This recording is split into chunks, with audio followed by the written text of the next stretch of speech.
bishaba aan qaladanay bishalibaanay bishaba aan labtii haleelnay 26 juun kuladnay kowda luliyo libaanay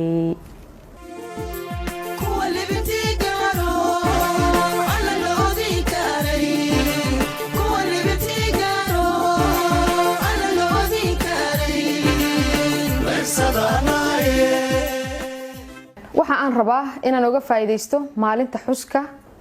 xuska ah ee qiimaha badan fariin aan rabo inaan dareensiyo dhammaan ummadda Soomaaliyeed meel kasta joogan gaar ahaan fariinta waxaan rabaa inaan u diro dawladda federaalka Soomaaliya oo aan leeyahay waxaan u baahanahay in ay dhalinyaradu noqdaan shidaalka dawladnimada iyo taayirka cusub ee dawladnimada heer wanaagsan gaarsiiya 60 jirka iyo 50 jirka wadankeena jooga waan u mahad celinayaa taariikhda dhinac kasta ka soo qayb qaateen hase yeeshee waxaan aaminsanahay 60 jirka iyo 50 jirka wadankeena jooga in uu khibrad u leeyahay waxyaalihii ama noloshii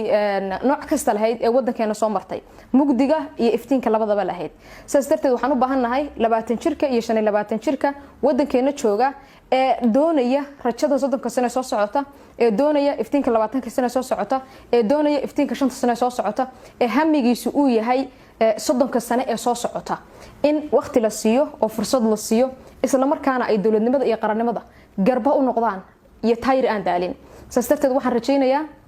inay fariintaydan noqoto runtii fariin saameyn ku yeelata sidii loo siin lahaa dhalinyarada Soomaaliyeed waqtigooda oo runtii aan ku amaanayo xukuumadda hadda xukunka haysa ugu horeeyay madaxweyne maxamed cabdullaahi farmaajo iyo mudane ra'iisul wasaare xasan cali khayre iyo dhammaan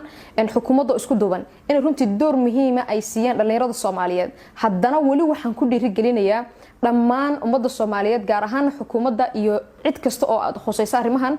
in la nasiyo 60 jirka iyo 50 jirka wadankeena jooga 20 jirka iyo 25 jirka iyo 30 jirka wadanka joogana fursad la siiyo sababta iyo farqiga u dhaxeeyana ay tahay nina wuxuu khibrad u leeyahay wixii la soo dhaafay nooc kasta ay ahaatay taariikh kasta uu galayba nina wuxuu rajo u leeyahay sidoo uu 30 sano soo socota adduunka uga qayb qaadan lahaa isla markaana hami iyo iftiin iyo mustaqbal cusub oo qayb muhiim ah uga qayb qaadan lahaa dhalinyarada waa inay helaan waqtigooda